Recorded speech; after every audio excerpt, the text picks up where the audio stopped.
Hello and welcome my dear friend. आप सभी को बता दें कि आज जो है हमारे पास सोशल साइंस का चैप्टर नंबर संसाधन जो भूगोल से रिलेटिव है, भूगोल का चैप्टर फर्स्ट संसाधन विकास और उपयोग जो है बताएंगे। क्या चैप्टर का नाम है? संसाधन विकास और उपयोग। संसाधन विकास और उपयोग। पहले संसाधन विकास और उपयोग, यानी कि जब संसाधन पूछा है तो संसाधन किसे कहते हैं पहले ये जानेंगे। तो संसाधन किसे कहते हैं? मानव जो मानव के जीवन को जो आवश्यकता को पूरी कर रहा है वह कहलाएगा संसाधन। जो मानवीय आवश्यकता को पूर्ति करता है उसे संसाधन किसे कहते हैं? मानव जीवन की आवश्यकता को पूर्ति करता है। मानवीय आवश्यकता, हमारी आवश्यकता क्या है? अभी पहने हुए है कपड़ा, ये भी हमारी आवश्यकता है। खाना खा रहे हैं वो भी आवश्यकता है।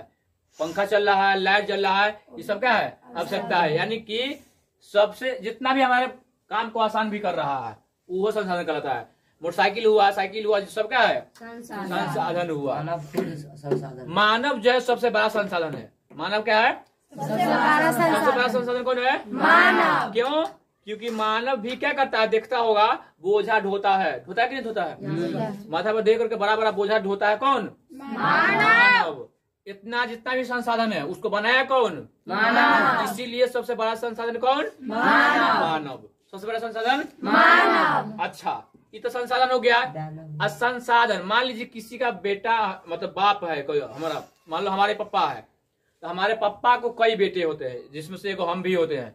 उसी प्रकार से संसाधन है, उसके आधार पर जैसन लक्षण उसका नाम, जैसन लक्षण उसी प्रकार से इसका लक्षण मतलब कि जो है उपलब्धता के आधार पर संसाधन को दो प्रकार में बांट दिया। उपलब्ध जो है ना उसके आधार पर क्या बांट दिया? दो प्रकार में, प्राकृतिक, मानवकृत। प्राकृतिक और मानवकृत। इसके लक्षण क्या है? प्राकृतिक मानवकृत किसके आधार पर है? उपलब्धता के आधार पर। उपलब्धता के आधार पर क्या है? प्राकृतिक और मानवकृत।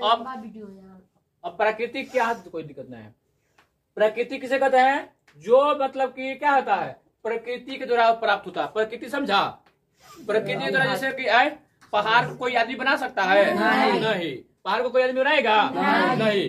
पहाड़ खुद बनता है। पेड़, जल, हवा, मतलब जो आदमी के बस के बात नहीं है, जो खुद बनता है वो कहलाता है प्राकृतिक। अब आते हैं हम लोग उसके बाद जो है मानवकृत। मानवकृत में तो समझा, जो आदमी बनाया हुआ है उससे मानवकृत कहते हैं। जैसे इसको कौन बनाया? आदमी। ये बोर्ड को कौन बनाया? आदमी। मानवकृत हुआ। घर कौन बनाया? आदमी। तो ये मानव क्या हुआ? मानवकृत। यानी कि समझ गया कि मानव जिसे बना रहा है उसे कहते हैं मानवकृत। जिसे मानव बना रहा है उसे मानवकृत। देखिए लंबा वीडियो हो सकता है लेकिन कॉन्सेप्ट आपको 100% समझ में आएगा, इसके फुल गारंटी। लंबा वीडियो होगा लेकिन कॉन्सेप्ट समझ में आएगा। ठीक है, प्राकृतिक और मानवकृत समझ गए। अब आते हैं ये प्राकृतिक है, एक रो दूगो बेटा। मान लो कि हम हुए तो हमको भी तो दूगो कोई होगा कि नहीं होगा? शादी ब्याह करेंगे तो होगा कि नहीं होगा? अभी नहीं हुआ है, होगा तो होगा। क्या इसी प्रकार से प्राकृतिक है ना, तो एक रो दूगो बेटा जिसका नाम है नवीकरणीय। प्रकृति के कई गो बेटा? कौन? नवीकरणीय। तो जो नवीकरणीय जिसका उपयोग बार बार कर सकते हैं, ये नवीकरणीय है ना, इसका बाप जो है ना बार बार इसको उपयोग करेगा फिर भी खत्म नहीं होगा। तो समझा? ये अमर हो गया। क्या हुआ? कभी ये खत्म ही न होगा। अमर समझा? कभी हो खत्म नहीं होगा। तो अमर कौन होगा? नवीकरणीय। जैसे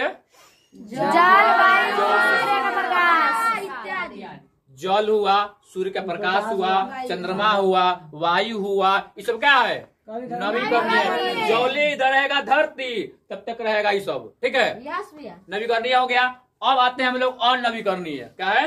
अनवीकरणीय किसे कहते हैं? जो एक बार करने पर समाप्त हो जाता है। जिसका भंडार सीमित होता है, जिसको एक बार उपयोग करेगा तो खत्म हो जाएगा। भंडार सीमित है। भंडार सीमित किसका है? कोयला का। किसका? कोयला का भंडार सीमित है। कोयला का भंडार सीमित है। पेट्रोलियम का भंडार सीमित है। तो ये तो हो गया। ठीक है, किसके आधार पर? उपलब्धता के आधार पर। ठीक है, उपलब्धता के आधार पर क्या प्रकार? दो प्रकार। चलिए इसका अगला पार्ट अगले दिन बनाएंगे। तब तक के लिए जय हिंद, जय भारत।